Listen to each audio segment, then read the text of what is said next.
Hello, I'm Jesse with American Radon Mitigation. Today we're working on a house in Roseville, Minnesota, and it's a little bit unique in that the customer had water issues and he did a ton of work in the basement. He demoed the whole basement floor. He added 3 inches of pea gravel, interior drain tile, 3 inches of foam, and then repoured the whole floor. And then outside he also did drain tile, exterior drain tile. So he's got 4-inch perforated pipe inside and outside, and he's got 5 window wells, and all those window wells are open, they're 4-inch open, open outside air.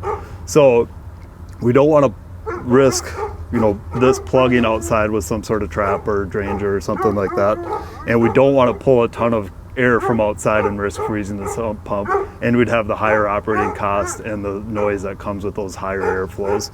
John and I did mock up a radon fan on this already, and our starting numbers were positive 1.2 and 1.3 in our test holes, and when we had that RN2 EC cranked up all the way, it was 45 watts, 130 CFM, and our test holes were just negative 0.2 on both of them.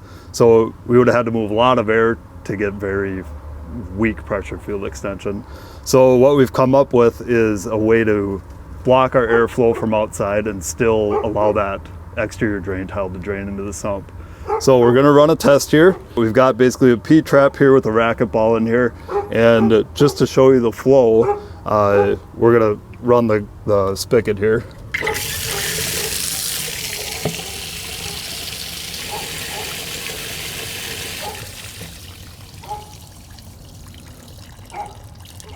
So that's going to keep our water trap, and then that ball is going to float a little bit, you'll see.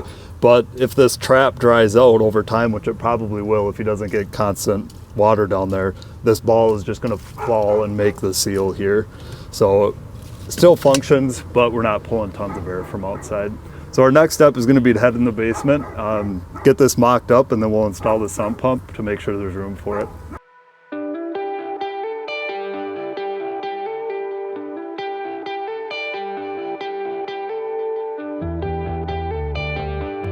I just wrote not glue down here, so if you remember to take it off.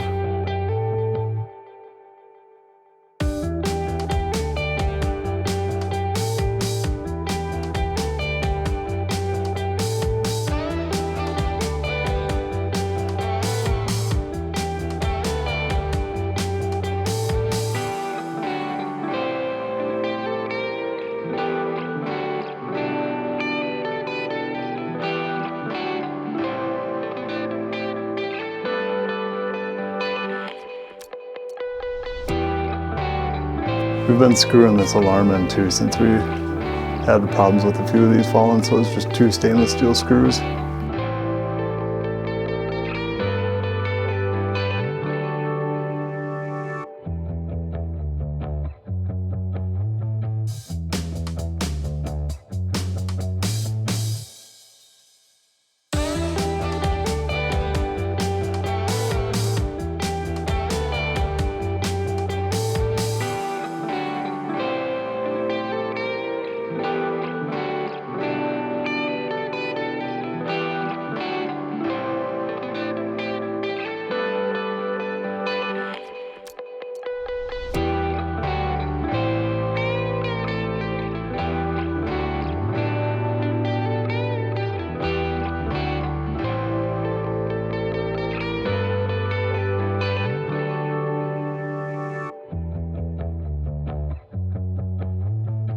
Tech tip of the day, turn your level on its side, then you can get both ways rather than doing this.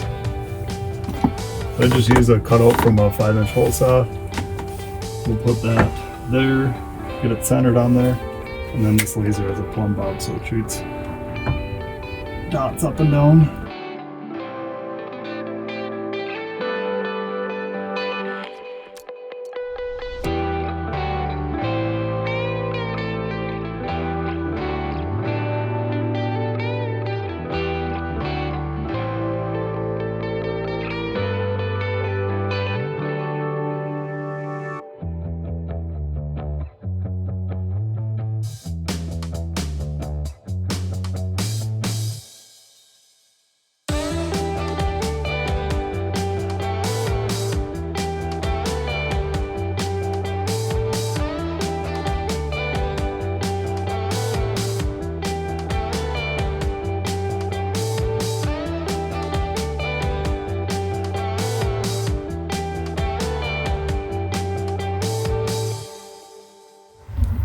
All right, if you haven't seen these yet, it's called the pitch hopper. They're awesome, probably save your life. I'd get 2 of them. I like the yellow ones. They are the 32-inch model. So they've got a shorter one. I think it's 2 feet, but I like these. We'll have Danielle put a link to these in the description. So right below me is the fan. I drill a 1/4-inch pilot bit up. So we've got that here. And then I've got my Spider hole saw. Milwaukee Super Hog is also double thumbs up. The reason I use the Spider is it's got a long extension, or long pilot bit. You can slide this so that it bites.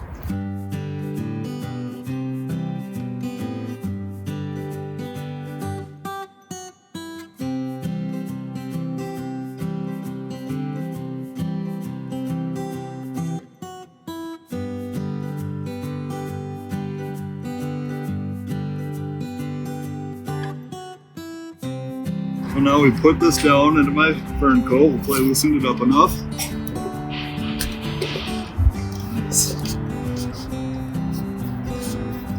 All right, so we got that down, and I took and trimmed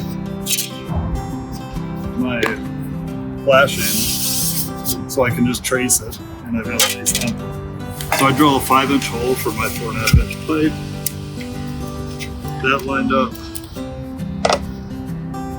And then I'll just outline this.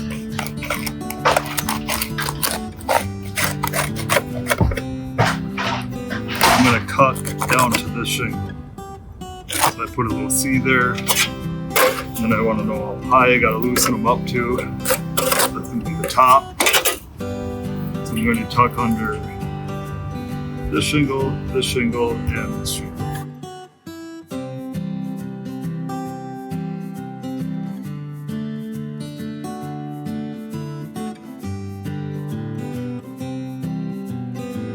It pays to talk to your customers because you get serious ice dams in this area, so that's why we came out where we did. I like to start on the doubled up portion, the shingles, to start because it's less likely to tear through them.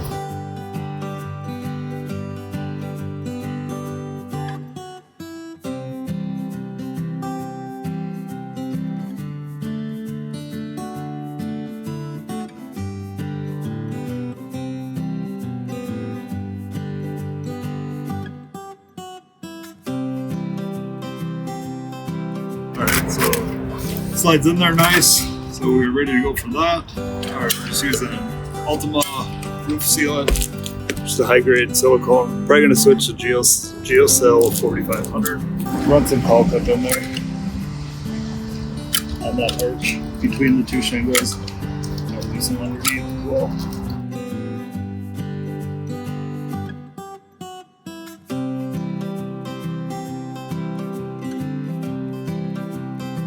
So this is just IPS aluminum roof flashing for a 4-inch pipe. I cut out the 3-inch ring. I like to slide it down most of the way so it sits almost flush there.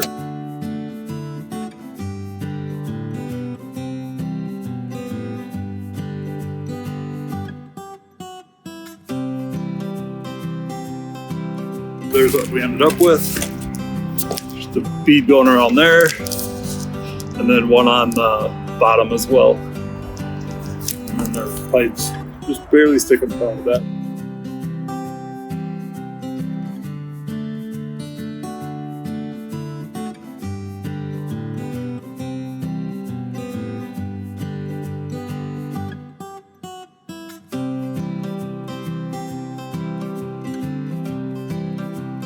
Push it all the way down until it hits my radon fan. And I'm gonna pull it up just a little bit, just to make sure that collar is seated properly. So we're good there. I like to throw just a little bit of silicone where the nails are gonna be, just in case that leaks someday.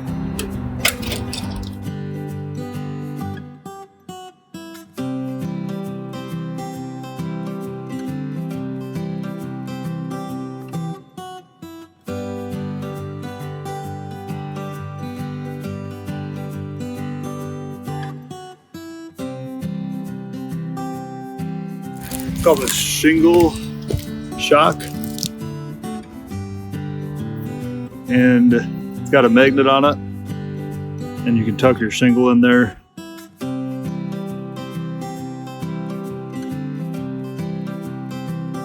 You want about a 1/2 inch room around this so the rain can run down rather than the shingles up tight against the bevel there. So this is the weak point of any flashing the rubber part here. So the sun's going to degrade that. So this is a rain collar. So this slides over the pipe, and this is going to be our sacrificial piece to help prolong the life of this one.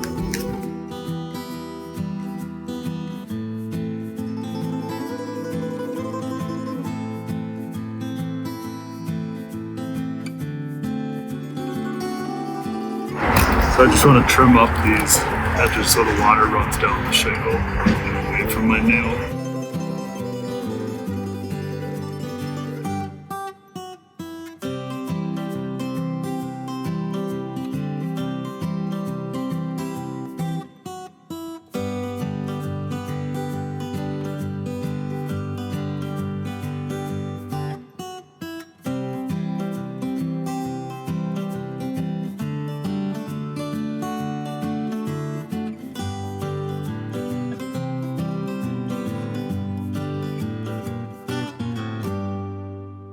So now we just gotta go dial everything into the basement, dial that fan in to get our pressure field extension that we're looking for, and that's a wrap for this one.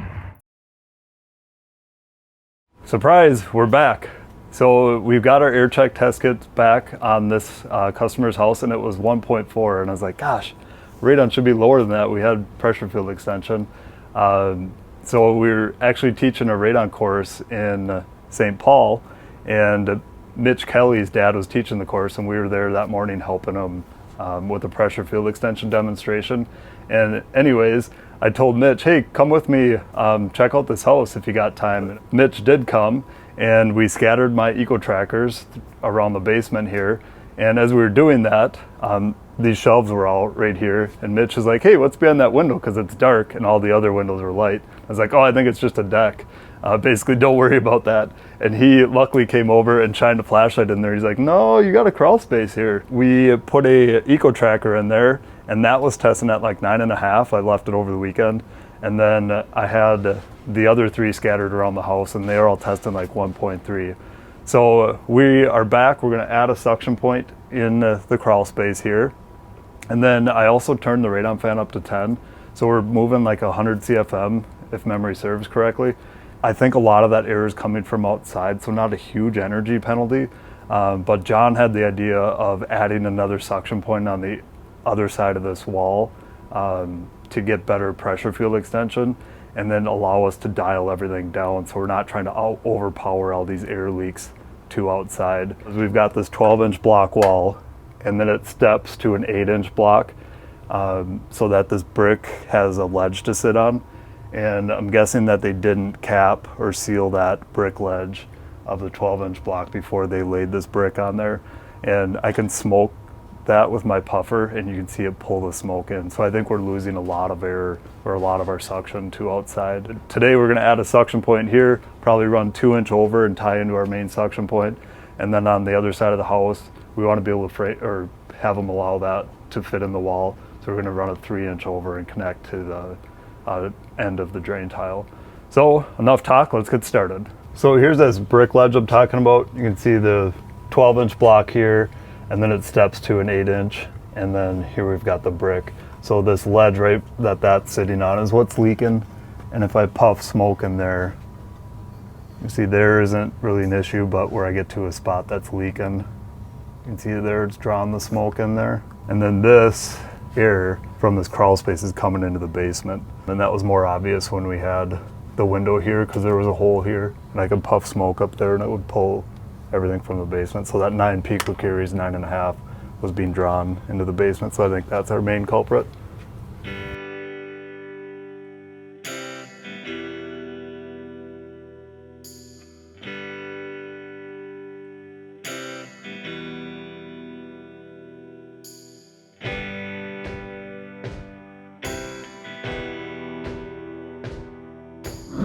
So there's our hole settling here like I thought we'd have. I'm not gonna have to dig too much of a pit.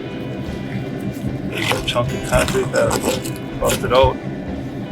So we've got maybe an inch or two of satellite there. So we'll just dig this out a little bit more, clean this up, and then we've got that floor to wall joint here. That's pretty significant all the way around. And this crawl space is maybe 4 or 5 feet wide by maybe 12 or 15 feet long.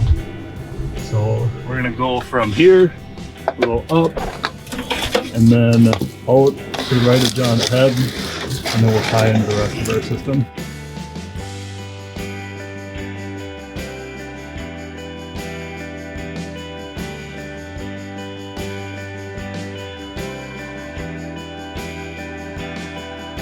We're just going to seal this in here, and we'll use this shim to kind of hold everything straight and plumb. And then we're going to run our pipe up, probably do a 2-inch ball valve here so we can control the flow. And we're going to come up and over and out. Alright, so now I'm just going to prep and clean this floor to wall joint and seal that, and then I'll seal around the fitting. The reason that didn't slide down like it normally does is because that core bit is so wore out, so that's why it didn't really fit down there, but we'll make sure it's secure so it doesn't move. And then I'm going to drill a test hole kind of furthest from the suction point, so back in that corner, and then we'll hook tubing up so we can run to our micromanometer, and that's how we'll set this valve that we put here, is to get the right amount of pressure field extension in the test hole for this crawl space. So the mice are back in that corner, so I'm just going to clean that out and then seal all the way around the edge.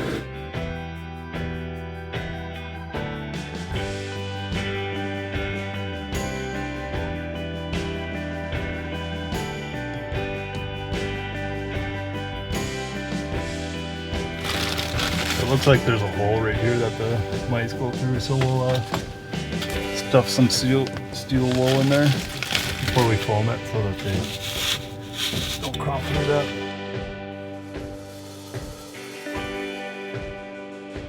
Alright, so we have finished up and we added the suction point in here. Sorry, my battery died, so that's all you got for video. We're trying to get this one done. So suction point here, we come up and over. They can put the window back in. We've got a valve there that's half open. We use pressure field extension testing to determine what to set that at. We got 5 pascals of negative pressure in the other side of this crawl space. Our pipe comes up and over and drops down, and then it runs along here. Watch your back, John.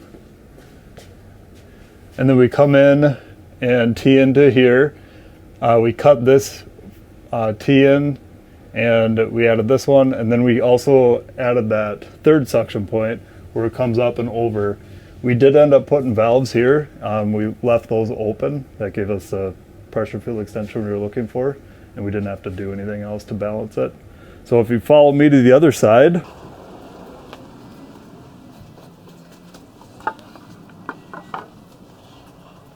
this is where we come over the wall, and then we just drop down. Customer had pictures of all this, so we were able to tell exactly where his footing was, which was super helpful because we got it as far into that corner as we can. His drain tile ends here, so we have our suction point here. We go through his 2 layers of foam, and then we cut it, open the end of that drain tile because that was capped, and that allowed us to get much better pressure field extension. We were able to dial that fan back down, and should save them some energy and also noise. So that is all we have for this one. We're gonna pull our tubing and finish cleaning it up. I'm Jesse with American Radon. Thank you so much for watching.